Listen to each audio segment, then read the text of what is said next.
Hello everyone.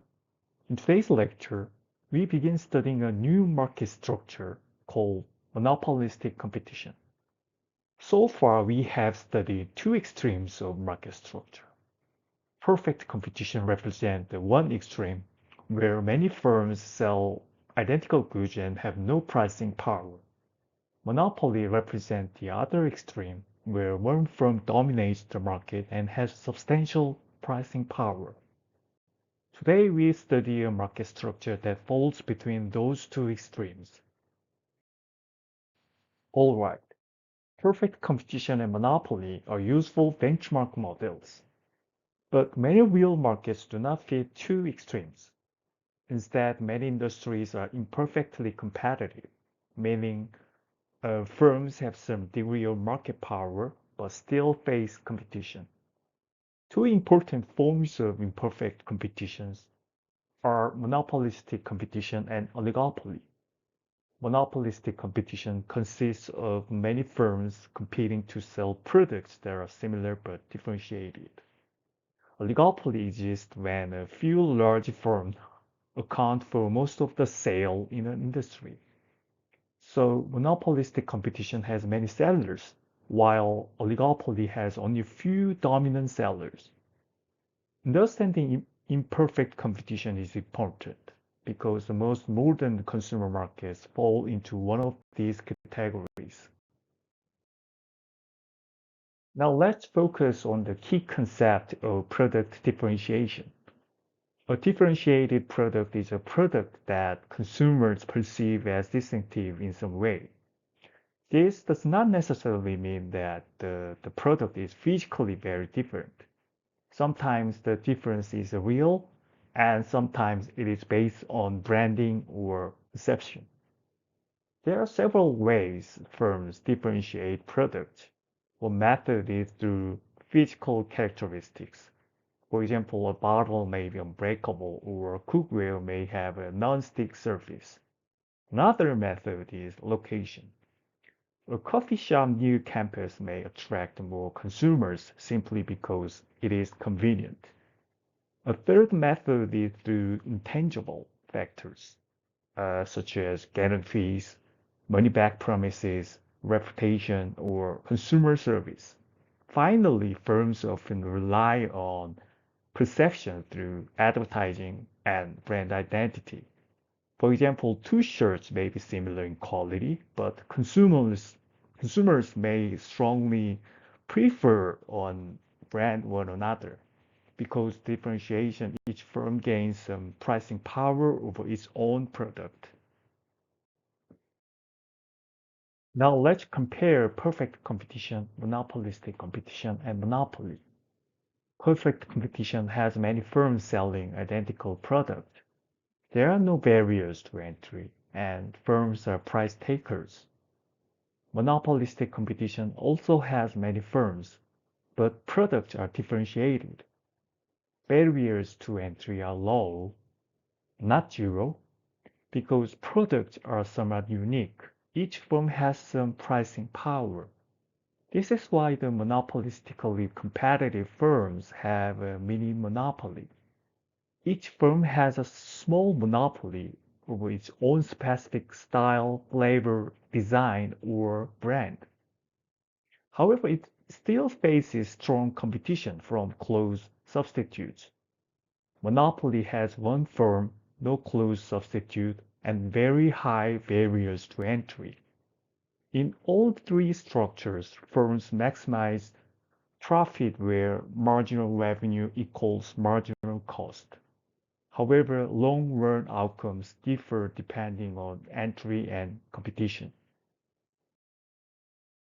Now let's discuss demand curves.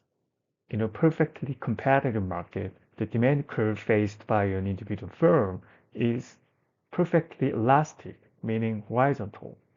The firm can sell all in words at the market price because identical substitutes are available. So the competitive firm has no pricing power. Understanding the demand curve faced by the firm is important because it determines how much the firm can charge and how many units it can sell. Now compare monopoly and monopolistic competition. A monopolist faces the entire market demand curve. So to sell more output, the monopolist must lower price.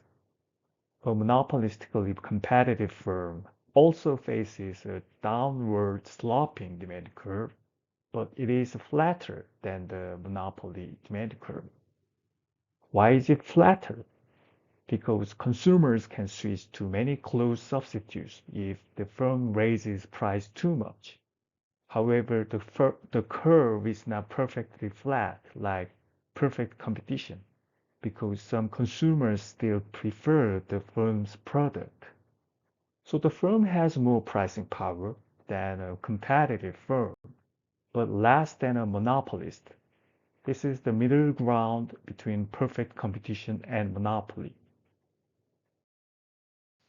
Now let's examine how the firm makes decisions. A monopolistically competitive firm behaves much like a monopolist in the short run. There are three steps. Step one is to determine the profit maximizing quantity using a rule, marginal revenue equal marginal cost. Step two is to use the perceived demand curve to determine the highest price consumers will pay for that quantity. Step three is to calculate total revenue, total cost, and profit. The major difference between monopoly and monopolistic competition is the slope of the demand curve. Because substitutes exist, the demand curve and marginal revenue curve are flatter than in monopoly. Now let's focus on the first step. To find profit maximizing point, the firm compares marginal revenue and marginal cost. As long as marginal revenue is greater than marginal cost, increasing output raises profit. As long as marginal cost is greater than marginal revenue, producing more reduces profit. So in the left graph, the firm chooses quantity Q1 where marginal revenue equals marginal cost. This is the profit maximizing output level. Next, let's go to step 2. Once the firm has selected output Q1, it must determine the price using demand curve. To do this, move vertically upward for Q1 until reaching the demand curve. That point gives price P1. So the firm does not independently choose any price it wants. Instead, it chooses quantity first and the demand curve determines the price consumers are willing to pay. This is the same logic used in monopoly analysis. Now let's move to the step 3. To calculate profit, we should focus on the total revenue. Total revenue equals price times quantity. In the graph, P1 times Q1. Total cost equals average cost times quantity. In the graph, P2 times Q1. The difference between total revenue and total cost is profit. Graphically, this is the blue shaded rectangle between P1 and P2 across quantity Q1. If price is above average cost, profit is positive. If price equals average cost, profit is zero. If price is below average cost, the firm incurs losses. Now let's look at what will happen in the long run when firms earn economic profit. At the initial equilibrium point T, where price is P0 and quantity is Q0, the firm is earning positive economic profit. We know this because price is greater than average cost curve at given Q0. In the graph, the blue rectangle indicates the profit area. When other firms observe a profit in the industry, they are attracted to enter the market. This is the key difference from monopoly. Because barriers to entry are low, new competitors can enter the industry to gain the profit. As new firms enter the market, consumers now have more choices. Some consumers leave the original firm and purchase products from new competitors. As a result, the original firm's perceived demand curve shifts to the left from D0 to D1. Since marginal revenue is derived from demand curve, the marginal revenue curve also shifts left from MR0 to MR1. This means the original firm now faces lower demand at every price. Entries continues as long as firms are earning positive profit. Over time, the original firm moves from initial point T to next point U and eventually the point V. Since demand curve shifts to the left from D0 to D1 to D2. At the final equilibrium, price equals average cost at the given Q3. This means the firm earns zero economic profit.